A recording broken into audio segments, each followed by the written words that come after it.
Hey, what's happening? Welcome back. Another edition live with JP. We do it every Monday, 7 p.m.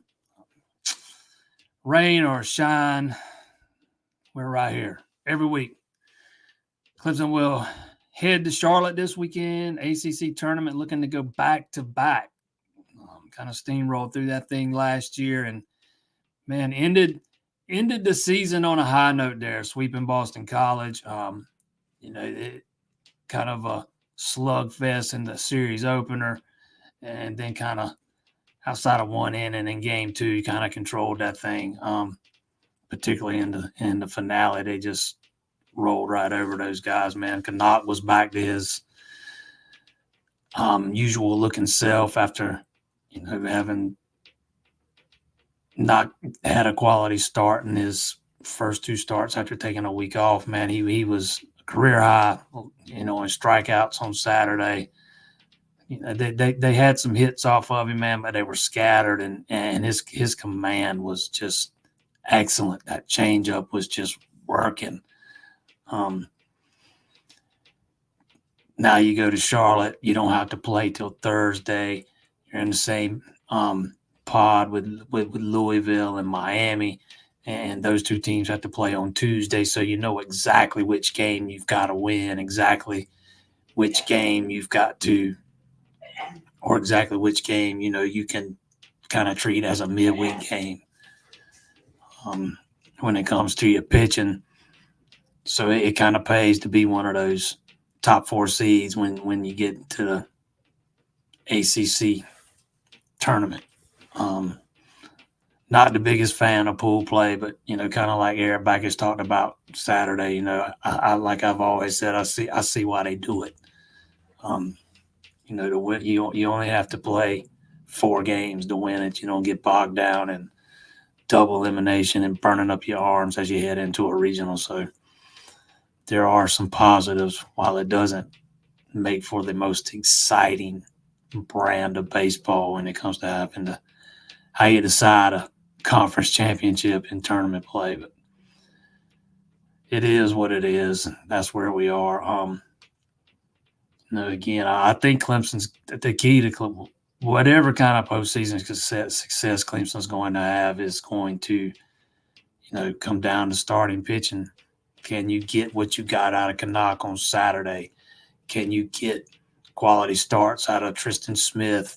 Can you get them consistently out of Darden? He kind of got knocked around a little bit on Friday against Boston College. You got to have at least 2 of those guys giving you quality starts consistently. This week in Charlotte, and then once you get into regional play, and if you get past that, super regional play, the bullpen has had enough struggles on their own where you don't need to tax them more than you have to. You want to rely on them. You don't want to have to rely on them more heavily than you otherwise need to. You need your pitchers going. Clemson's pitchers are not going to go 7, 8 innings, but you need them going 5, 6, and kind of saving a little bit of the wear and tear on those arms in the bullpen.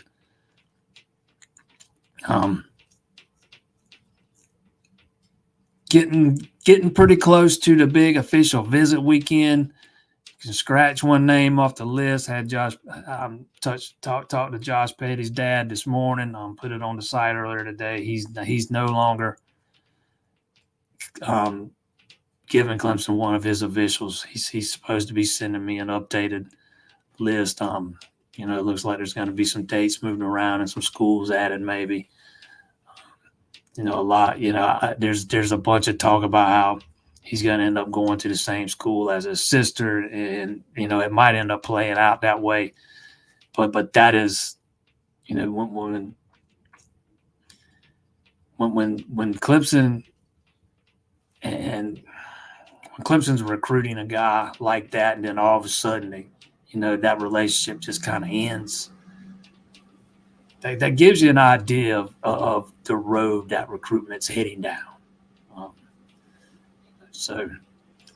And I hate that because I thought Petty, I like him as much as I do David Sanders.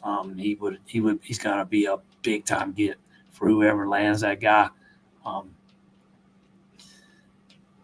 Matter of fact, we already got somebody talking about over here.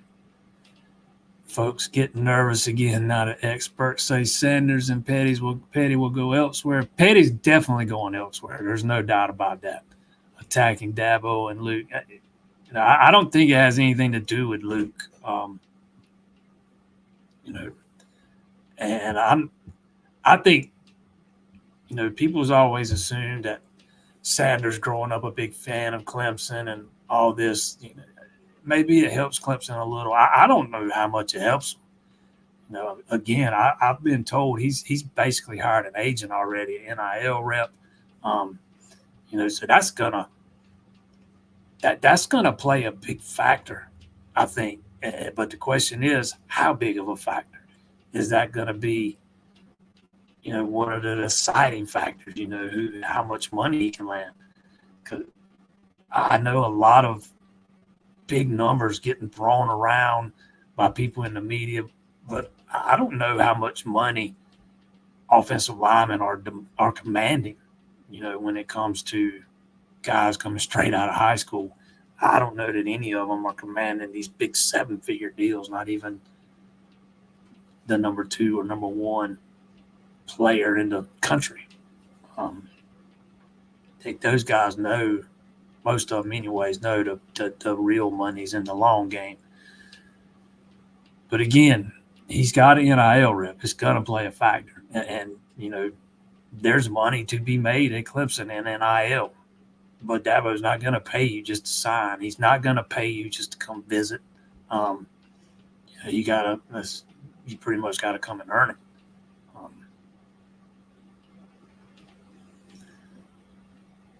No, I didn't see any article of coaches, reps, players about NIL. I'm going by what I've been told. I don't. And some of those guys in the portal might be getting big money. I just don't know. Just based off some of the things that I've been told, I don't know that a bunch of them coming straight out of high school are commanding these big money deals the way it's being portrayed a lot of the time. I know there was a figure that was thrown around. Somebody told me they saw it online when it came to David Sanders in South Carolina. I think it was $500,000, and just to get him there. I don't know. Nobody's going to give him that. We'll see. Or we probably won't. We won't ever know the answer. But I don't think I know South Carolina's not going to pay him $500,000 just to get him there. There's probably very few schools that would. And some of the, I don't know, you're talking about a guy that's never played a college snap. He might end up being worth it.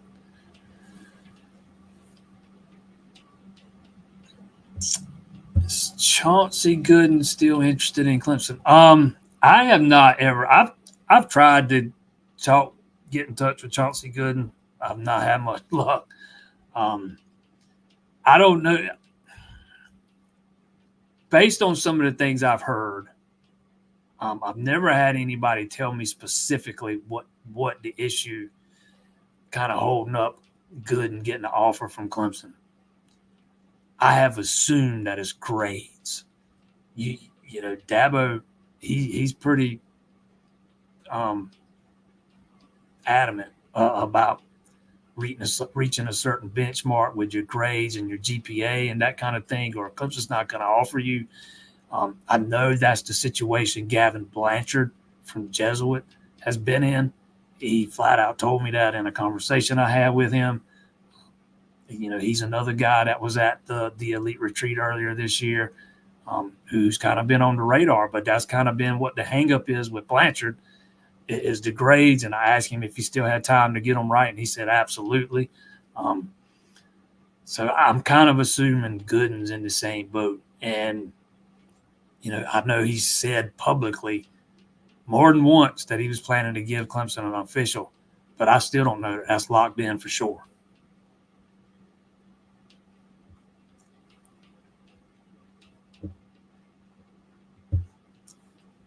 NIL is going to be key in most high-level offensive lineman, defensive lineman recruitments. Dabo has to make a decision. Dabo's already made his decision. He don't have a decision to make. He's made it. And he's been perfectly clear about it.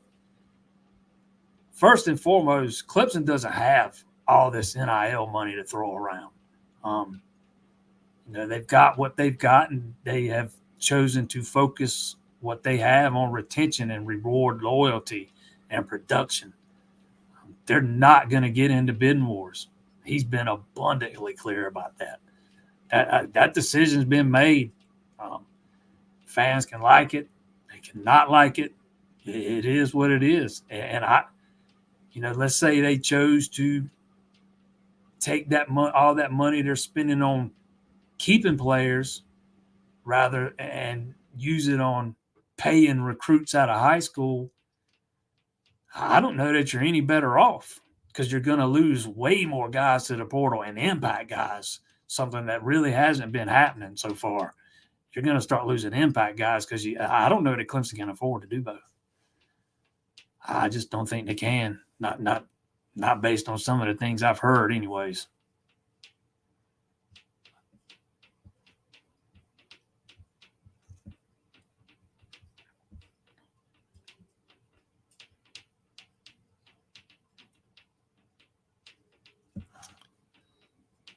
Who starts in the slot, Antonio Williams or Tyler Brown? I know Antonio was repping outside during the spring. So you're probably going to see him inside and outside. It's going to be interesting to see how they do that. I don't, I think they can both play inside or outside. But one of them end up being in the slot, and my guess would be Antonio moves outside. But you're going to have, a guy, I think, TJ Moore is going to be on one side. You got Wesco on us. I'm not saying either one of those guys are going to be starting. But, you're going to have those guys on the outside too. You still got, Troy Stellato and Cole Turner, assuming he's healthy. So they've got some, pieces there to work with. And they'll be able to rotate guys in and out. I don't think it's an either or thing. I think you'll probably see Antonio slide inside and outside, just depending on the situation and the down and distance and those kind of things. But as we sit here today, Tyler Brown's probably a starting slot guy there.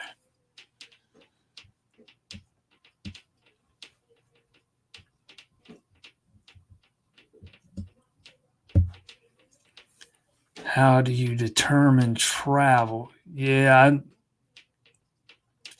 I'm not sure what you're asking me there. You have to be more specific. What you mean by travel? They all play in Charlotte, so I know that's not what you're asking me. I'm just not understanding.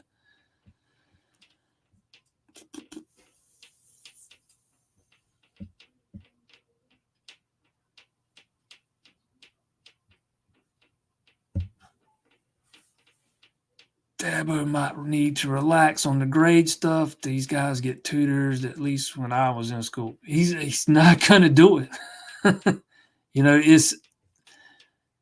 He has, there is a standard that he has in place at Clemson, man. He's got a culture he's created, and academics and accountability are big parts of it. Those are things he's probably not going to budge much on. The academic side is big with him. It's something he really believes in that. And most of the recruits I talk to, high school guys, they actually like it. They like his stance on academics. They like his stance on, being adamant about not just giving their spot away to a guy in the portal. That resonates with them.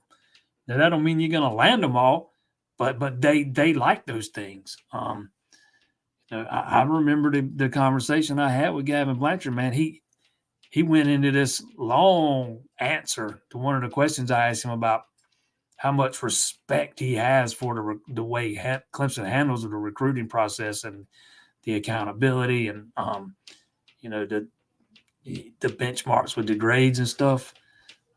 But he also goes to one of the toughest academic schools in the country. He goes down there to that school that the Wood-Ass boys went to down there in Tampa, and he flat out said it's been challenging, but it just kind of is what it is. I don't know that he's going to relax on it.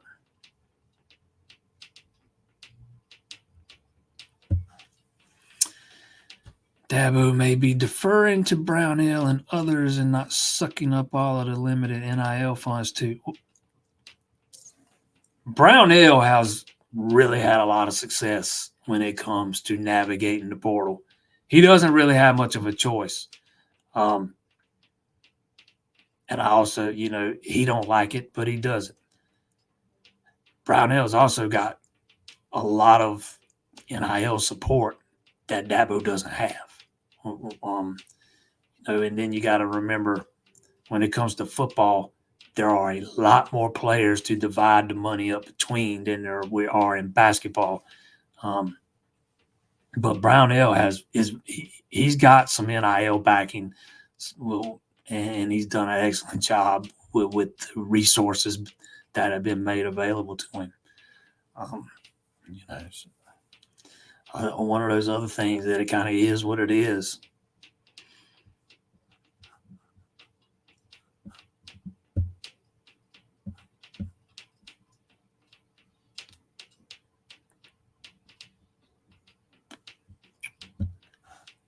Salary cap in college football like in the NFL. Well, revenue sharing is coming. It's going to be part of this settlement, in the House versus the NCAA.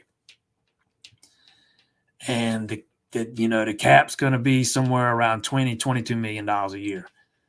I see somebody down below has already said who's got $13 million a year for a college roster. Lots of schools. Clemson's going to be one of them. Especially SEC and Big Ten schools, they got it.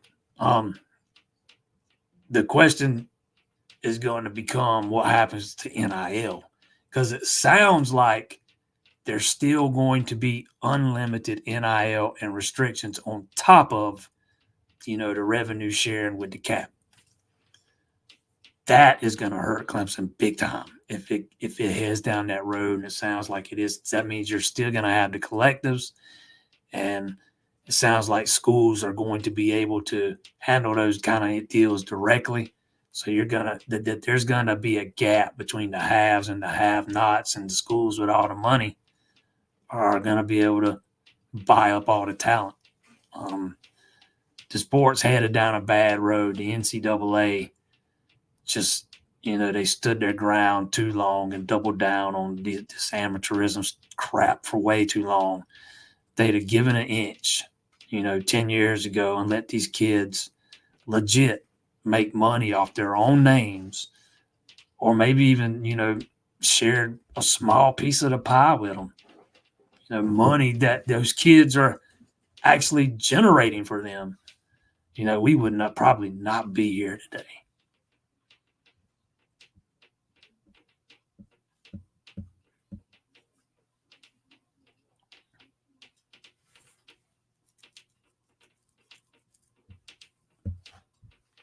Who's got $13 million a year for a college roster? There's going to be a lot of schools that have it. You might end up being surprised.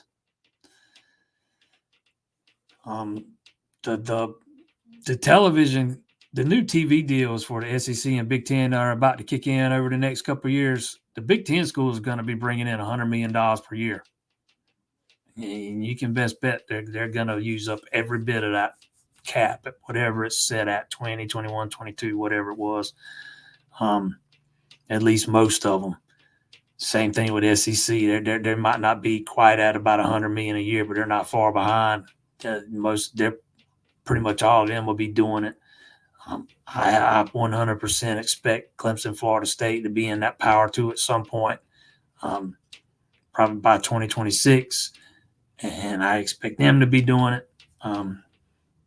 A lot of these schools are going to have a choice to make, though, and it'll be interesting to see what happens to the schools that choose not to, go that route, or the schools that can't afford to go that route. But there's probably a few more out there that can do it than you might be imagining right now.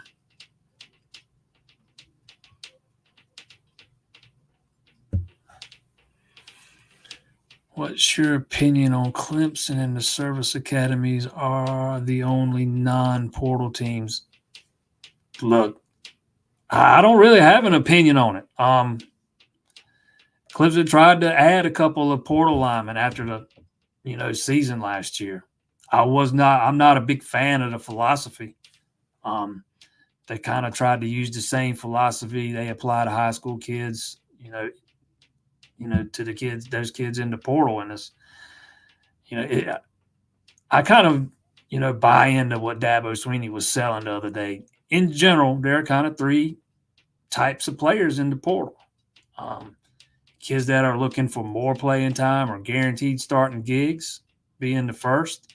Second being the kid that's going in the portal already knowing where he's going, that's been tampered with. And the third, the kid that's just looking for the best deal, and he'll probably be right back in the portal after a year looking for the next best deal. Clemson's not going to get in it with any of those guys, man. If you're going to dip your toes into the portal, and if you're Clemson, you probably need to be looking at where you've got a gap. Like, for example, maybe center this year.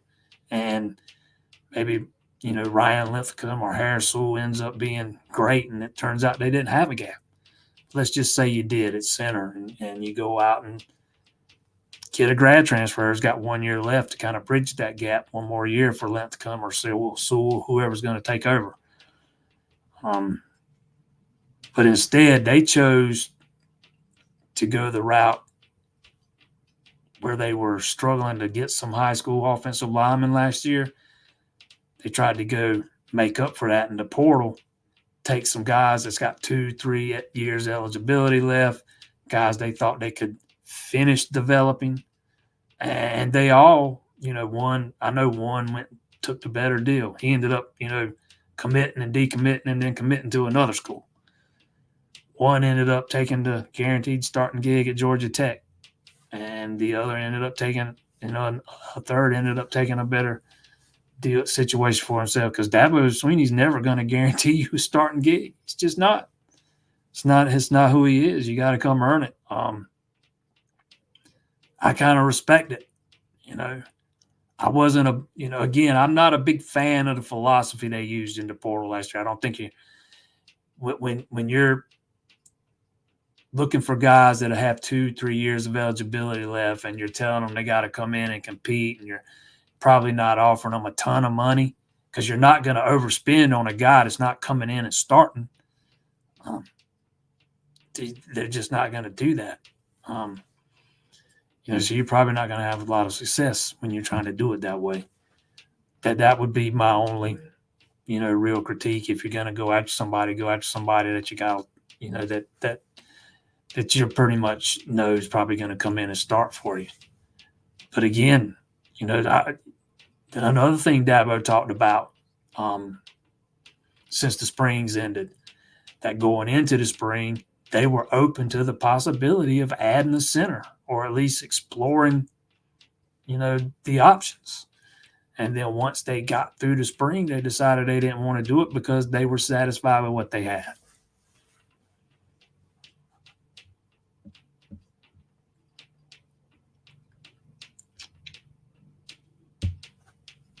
If he's going to stick with the grades criteria instead of giving limited offers to 4- and 5-star offensive linemen, maybe he should start focusing more on 3 stars that need development. Mal Waldrop's a 3-star. Max Buchanan's a 3-star. Blanchard's a 3-star. There's several 3-stars that they've been recruiting in the 25 class for a while. So I mean, it's not like they're always after the highest rated guys. They go after what they think is the best fit. And if it's a guy that might need a year or two, or if it's a guy that might could start year one, either way. I just think they're out looking for the best fit more than anything, guys that they know are or will be capable of playing at this level and are the best fit.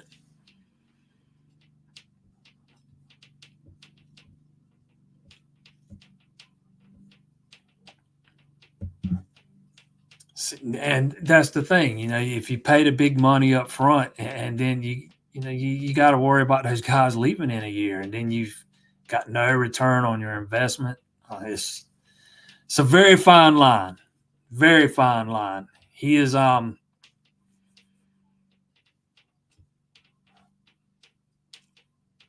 we're also kind of in uncharted territory here, especially knowing that you're about to head to a new model where you're going to do some revenue sharing and stuff. It might turn out that he's been right all along.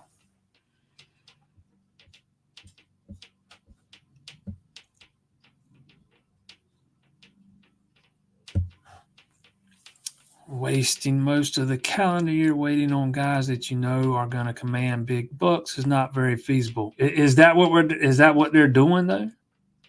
I think they've done a pretty good job of weeding out the guys they know are going to the highest bidder.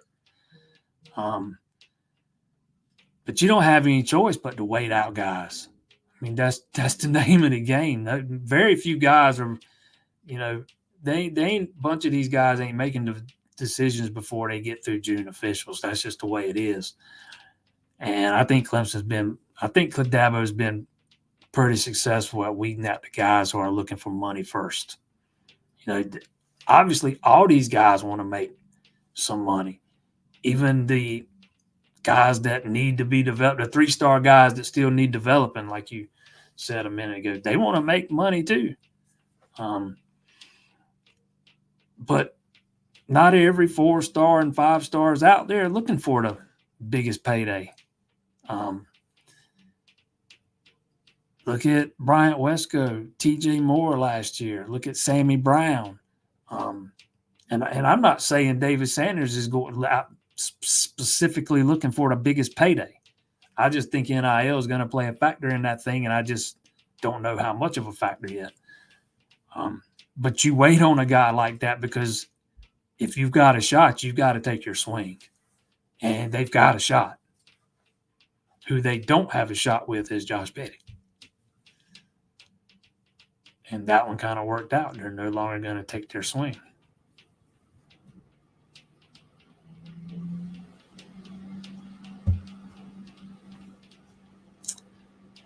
Do I leave if Clemson is eliminated? Yes, probably. I mean, I can, if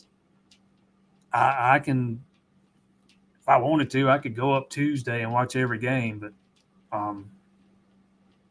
I'll probably just stay for as long as Clemson's in it. I'm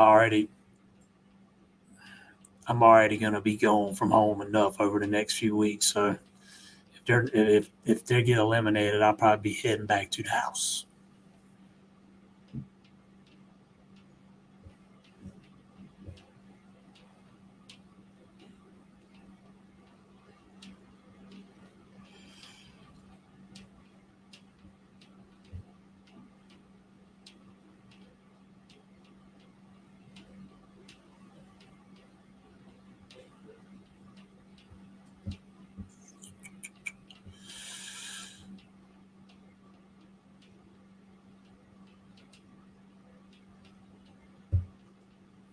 Clemson doesn't have the same money as the top 7 or 8 SEC teams for sure, not as much as LSU or maybe even Ole Miss. Hey, Ole Miss has been spending some money.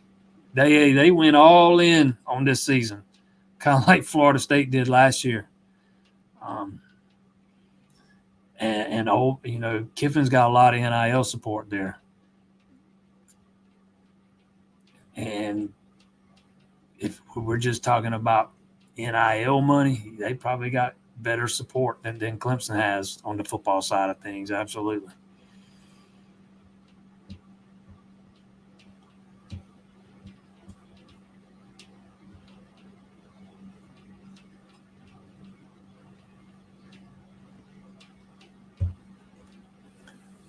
Does Clemson expand the wide receiver list after the official visit weekend? They need one more.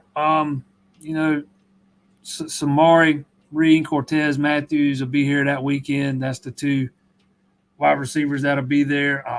Mills hasn't been there since last summer when he worked out at camp, and he was probably the best wide receiver I saw last year at camp. Picked up his offer then, He's tried to get back a couple of times since, but he's had some scheduling conflicts. Whether they expand the board or not will depend on what happens with those guys. They've got some work to do when it comes to Mills. I'm not sure about Smart Reed yet, but I do think they got some work to do with Cortez.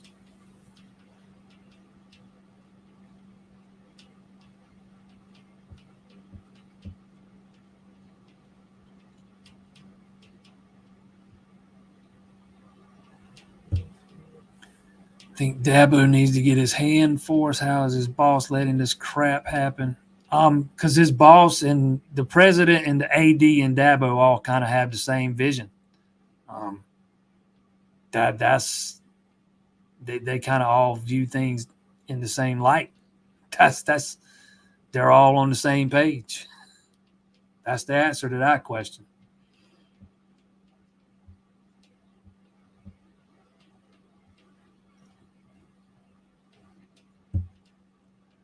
I didn't say basketball has more NIL funds than football.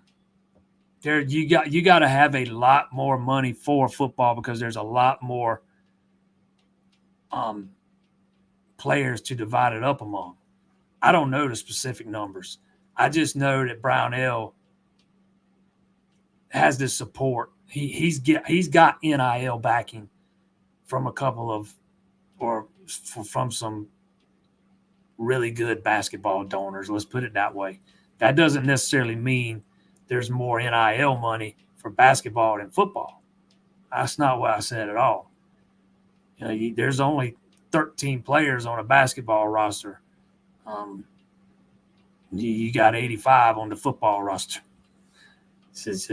That's a lot more money you got to divide up there for football.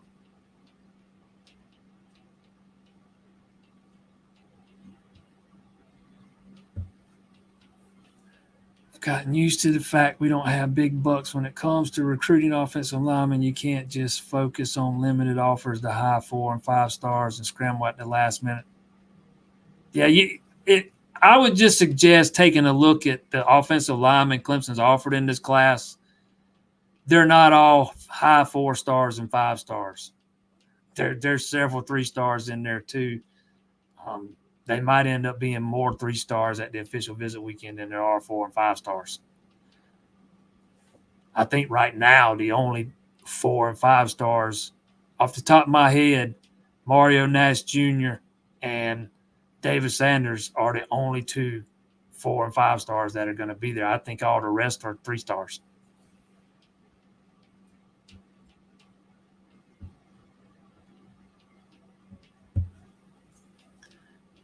Speaking of transfers, Backett hit it out of the park with his guys too. Mathis in the ladder. Chufo, Marshall. Ed did it without a lot of NIL support. They've had some struggles raising NIL funds over there. You want to talk about the House versus NCAA settlement? Baseball might benefit more than anybody because it's going to do away with the 11.7. And then Clemson will be able to offer full scholarships to every player. How much would that help Clemson recruiting in baseball? Big time. But yeah, he killed it. And I would expect him to do the same thing this year. And what makes it even more impressive is knowing that they've struggled some to raise NIL money the last 2 years. He's told us that they need about $1 million a year to fund every player. And I can tell you, they have not come close to hitting that. They ain't even hit halfway point from what I've been told anyways.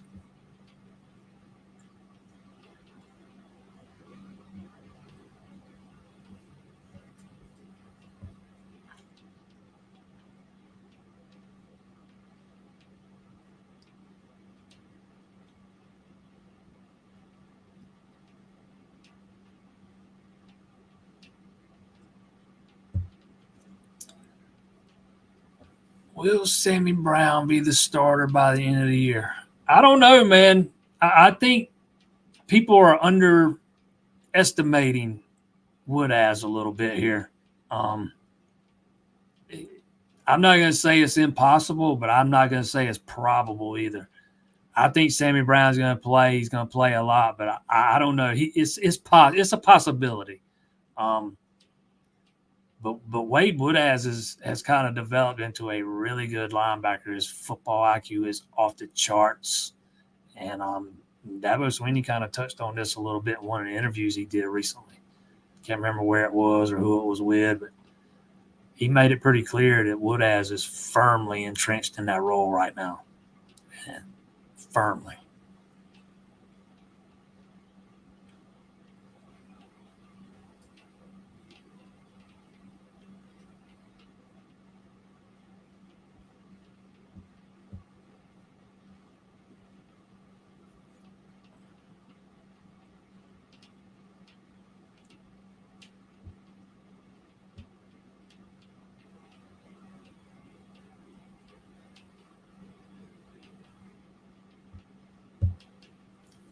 Hopefully the rules will change sooner than later. I think that's what Dabo is waiting on. I hate college football right now, but I'd love to see Dabo improve everyone and have a good season.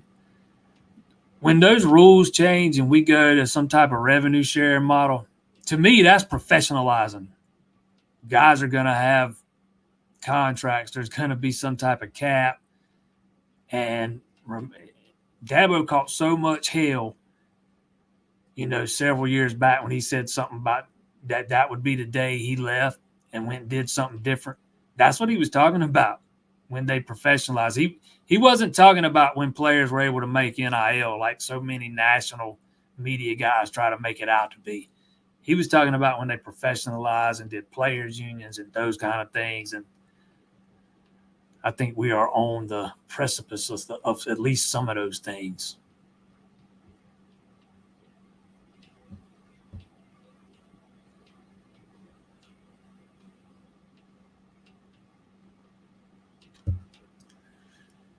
Based on your earlier comment, is the Dabo criticism fair that he is part of the problem with NIL money for football, meaning he isn't pushing hard enough? I think that's fair. Yes, I think that's fair. I think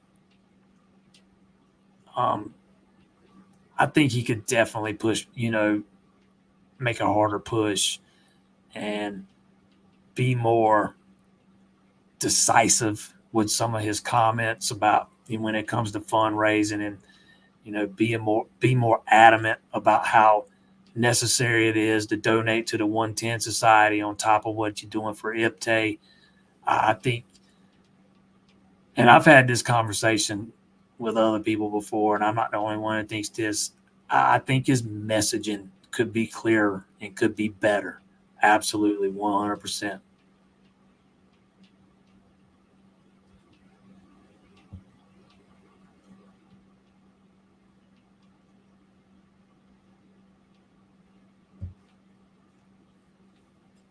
What is the plan if Chase Hunter decides to not to come back? You'd have to go to the portal and get another guard, but I don't think you have to worry about that. Brian Hill has absolutely killed it, man. What this team he has assembled for next year probably going to be better than the team last year. Man, he's got a lot of size to work with a couple of those guys, the big Russian kid from Cincinnati. But this kid they got today, the Miles Foster kid, he kind of takes over the role of R.J. Godfrey. He might not be quite as athletic as Godfrey, but he's also not as raw. He's bigger and he's stronger. Then you've got the guard that transferred in from Air Force last year who redshirted last season. People forget about him. 6'5" shooter, can give you some things Gerard probably couldn't give you on the defensive end, and passing the ball and ball handling skills and those type of things. And you pair him with the other transfer from Boston College, the Zachary kid who can shoot pretty well. Especially he's got a really good mid-range game, and Hunter. And the guy from Duke that they got, if you keep him healthy, he probably comes off the bench. The things that he has really, rebuilt this roster, and he has done a fantastic job.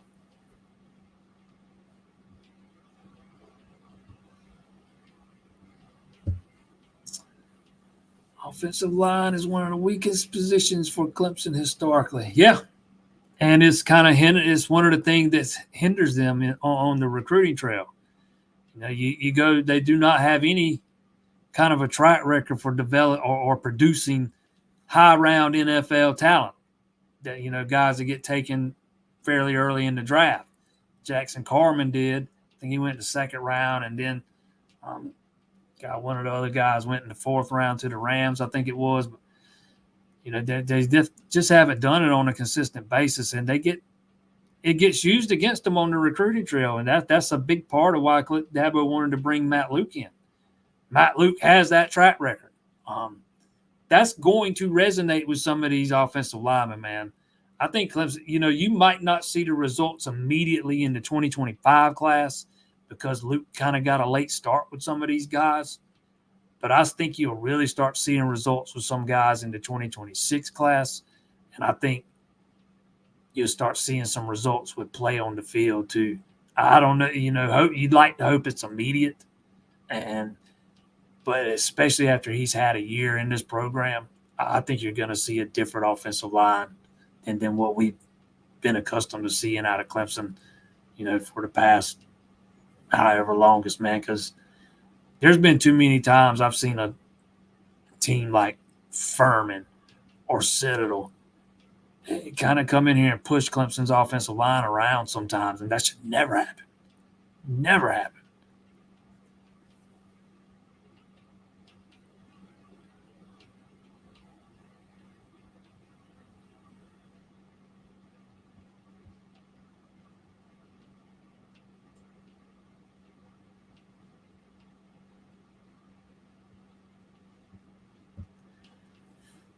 Yeah, and somebody tried to give credit for that to I think it was Eric McLean on Twitter the other day. But yeah, Dabo's been calling him whoop ass for a long time.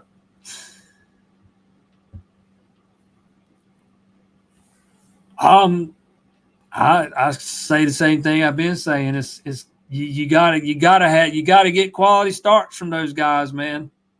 Those starting pitchers. You need Smith to go 5 innings and be a little bit more efficient. He looked a little bit better Saturday or Friday. They played on Friday, game 2 on Friday, than he has in his previous 3 starts. He's always going to be a guy that walks 1, 2, 3 every start, but he looked a little bit more efficient. So maybe he's getting there. But you got to have quality starts at least 2 of those guys in this tournament, man. And I think, I might be proved totally wrong on this. I'm not too worried about the bullpen. I know they've got beat up on a little bit in the past few weeks here, but I also think some of these games have been managed a little differently than they would have been in the postseason. And I've also seen, these guys in the bullpen be able to get it done too. Looks like Reed Garris has kind of found it again. You've got a guy like golly, his name just slipped my mind. The kid from Seneca, the freshman, McGovern, who's kind of earned himself a role out there. It'd be interesting to see how much they go to Clayton in the postseason, but Mosted's kind of, for the most part, it's been solid. Not always, but for the most part. And then you always got – I fully expect Barlow to stay in the bullpen. I'll be surprised if he goes back to starting again. And even if he does make one start in Charlotte, he would absolutely go back to the pen once you get to regional play. And I think that just helps that bullpen, especially when he's got his all-speed pitch stuff working for him. You got Matt Marshall out there, and they got some guys they could. If you can get quality starts out of your starters, I think the bullpen's fine. But if you're only getting 3 or 2, 3, 4 innings out of your starters, 2 times out of every 3 games, then that bullpen's not going to be fine.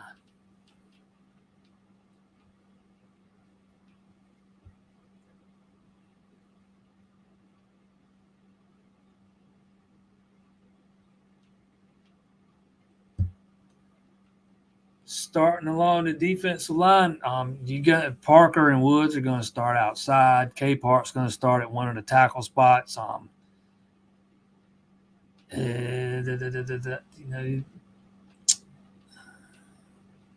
don't think it really matters who starts at the other tackle spot. I think you're probably going to see Page, Trey Williams, Vic Burley, if he can stay healthy, maybe Stephon Green. As far as who runs out there first, might be Peyton Page or Trey Williams. Somebody asked me about Woods earlier, and I meant to get on that one, and I skipped right over it by accident. Here we go. Is Peter Woods at defensive end the best use of his talent? For this year, yes, I think so. Like I've said before, I was not a big fan of this move at first, but the more I thought about it, the more I like it. I thought Dabo made a good point when he said, they didn't think they would find anybody in the portal that could be better at defensive end than Peter Woods would be. And I kind of agree with that. I don't know that you're bringing in anybody better than that. He's probably, his skill sets probably translate better to playing inside, but I see him as a guy kind of on the same level as Christian Wilkins. They can do it both. And I don't think he's going to, just line up on the outside. I think you're going to see him play inside and outside, depending on the situation and depending on the need at the time. I don't think he's going to just play outside. They'll move him around some. He's that versatile. I do think his future probably lies playing on the interior. But, yeah, for this year, for this season, I think it is absolutely the best use of his talent. When you look at the roster and see the lack of experience depth behind T.J. Parker, that's part of the reason why the more I think about it, the more I like it.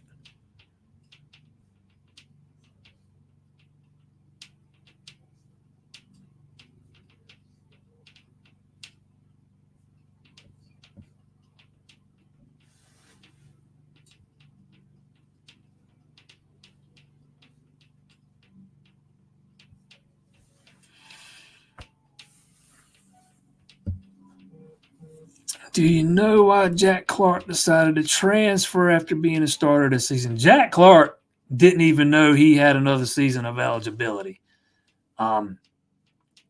If he didn't know, Clemson didn't know.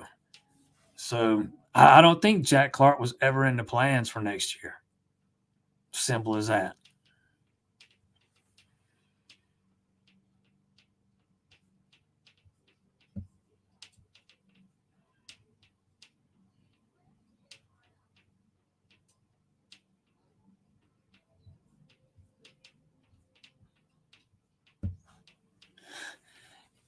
Bellinger absolutely hammered them dudes on I think it was game 2, if I remember. Yeah, the game Matt Marshall pitched in.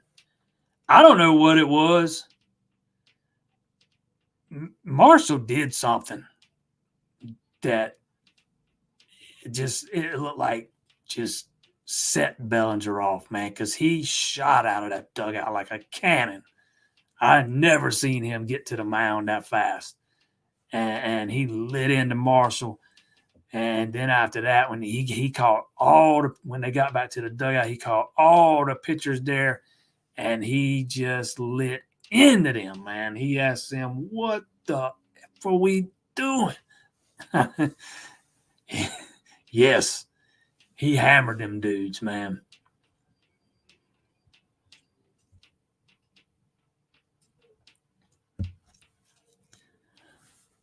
So Godfrey's dad said he was transferring because he wanted to start. Would he have not have started for us next season? Possibly, but Brownell wasn't going to tell him for sure that he was. I don't know that he will for sure at Georgia. I don't. I also don't buy that's the reason he's transferring. I know what Daddy said, and yes, I know Brownell's not going to guarantee that guy a starting spot when he's never really started before. In March, months ahead of next season when he doesn't even know what the roster is going to look like yet. So, maybe that played a little factor in it, but I think that's probably a decision Godfrey's going to end up regretting. Although, there is a former Clemson assistant at Georgia now. Georgia's kind of home for Godfrey. But people can knock Brownell for whatever they want. One thing you can't knock him for is the success he's had with developing players like R.J. Godfrey. He has been wildly successful at it. K.J. Daniels comes to mind off the top of my head, but he's not the only one.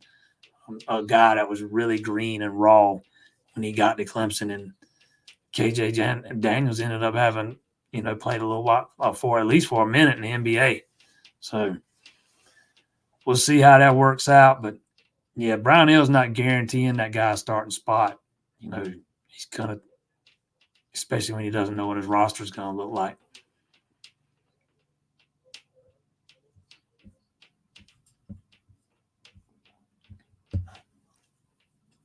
Yeah, I saw the Mike Farrell story about the ACC cutting some of the bottom feeder schools. It's fun to talk about, but I think he even said Stanford, Cal, and SMU is on the list. What's the point of even bringing them in if you're already talking? I think he said that thing. These discussions have been going on for a while. So if that's the case, then why even bring those guys in? I'm like you. I ain't buying too much on it either.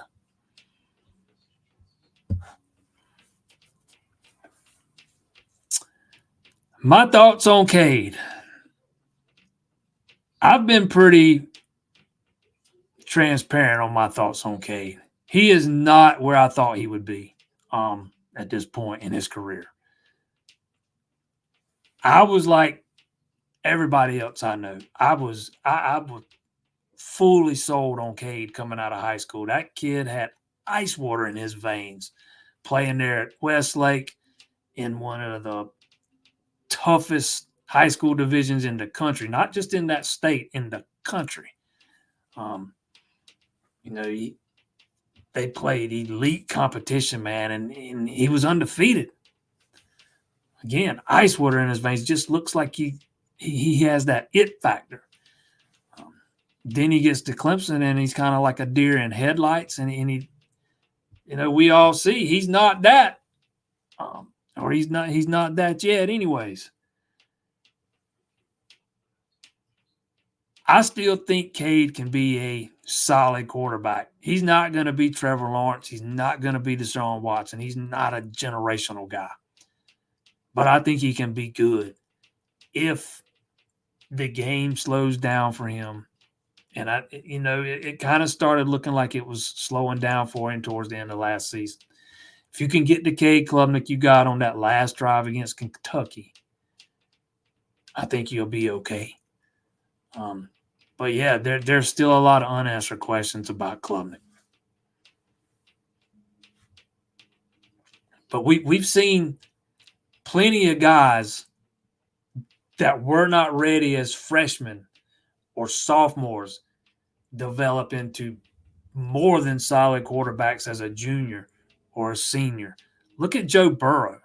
That guy didn't do anything as a freshman or a sophomore. Look at Bo Nix. There are many, many examples. Klubnik's had 2 different quarterback coaches in his first 2 years on campus, 2 different offensive coordinators, a wide receiver room that can't stay healthy, and a leaky offensive line. While he's had some issues himself, the pieces around him have given him very little help. if he can get the help from the pieces around him, particularly the pass protection, and you can keep those wide receivers healthy, I think you could see Cade take a big step this year. He's got the tools, man. He's accurate with the football. He's got the football IQ. You see it on film in high school, although it's a big jump from high school to college. I understand that.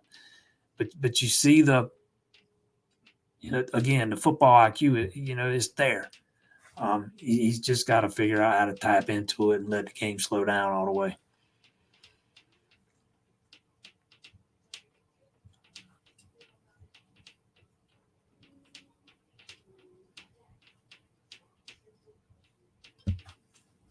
Cade has bigger ego than talent.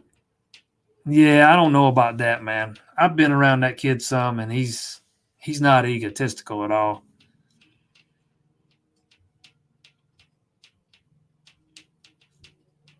And he's accurate more than 15 yards, man. He does not have the best deep ball or the strongest ball, but that doesn't mean he can't be accurate down the field further than 15 yards. And I really don't get the egotistical stuff. If you're going back to saying he was playing hero ball and stuff, that ain't who this kid is, man. If you think he wanted all the glory and that's why he was, doing what he did in some of those games, and that ain't what he was doing, man. You might hear that. I've been around him, man. I don't get that vibe at all. I go by what I see with my own eyes, what I hear with my own ears. I ain't got to rely on somebody else to tell me. I've been around him plenty in the last 2 years. That's a pretty humble kid, man. I'm not saying he has no ego. All quarterbacks do to a degree. I've just not seen one sign of egotisticalness out of him. He doesn't do a lot of, if you see him out in public and stuff, he doesn't talk a whole lot. If you see him at a baseball game, he's not very social. That don't mean he's got a big ego. That just means he ain't very social. Heck, he might have been told to do that, knowing this coaching staff.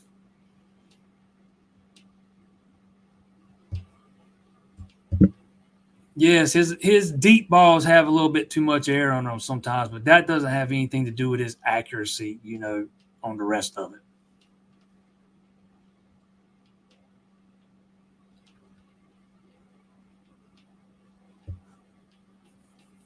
Still hope for Sanders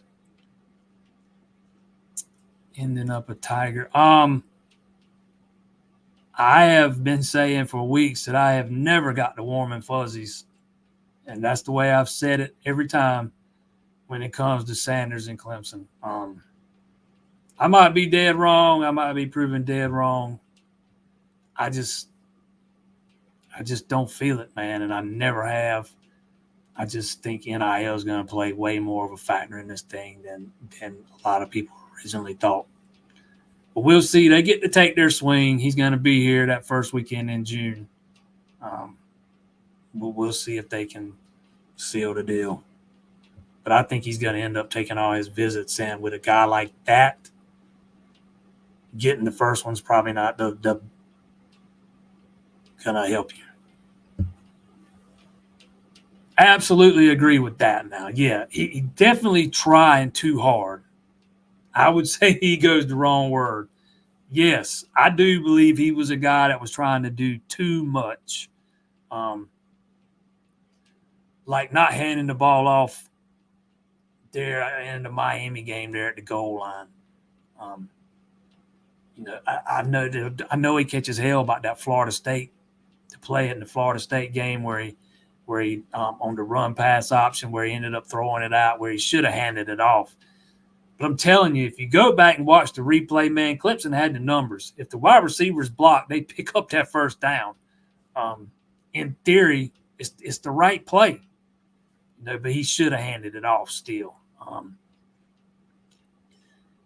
But yeah, I do agree. Again, when the game's too fast for you, that's a lot of times you see that happen with a lot of guys. They try to do too much. And yeah, Klubnik absolutely tried to do too much a lot of the times, especially in the first half last year.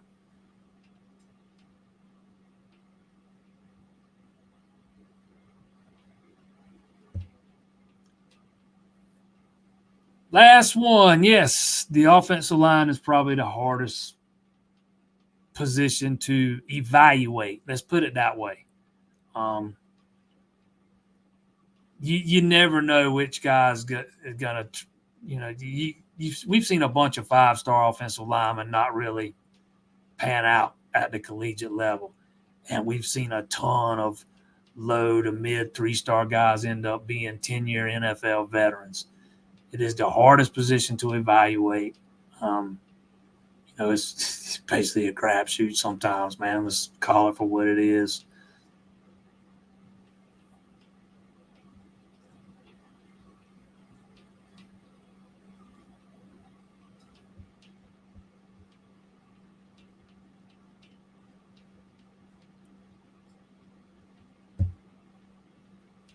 More worried that Cade Klubnik is more motivated to religious pursuits than becoming a great QB. Yeah, I don't know where I don't got nothing for that. I don't got nothing for that. QB dad just won state over South Florence. Yeah, too bad South didn't have no quarterback. Y'all might not would have won that title.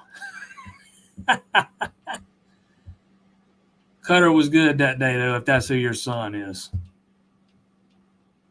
Appreciate everybody tuning in tonight, man. We'll be right back here next Monday, 7 p.m. Check us out, ClemsonInsider.com.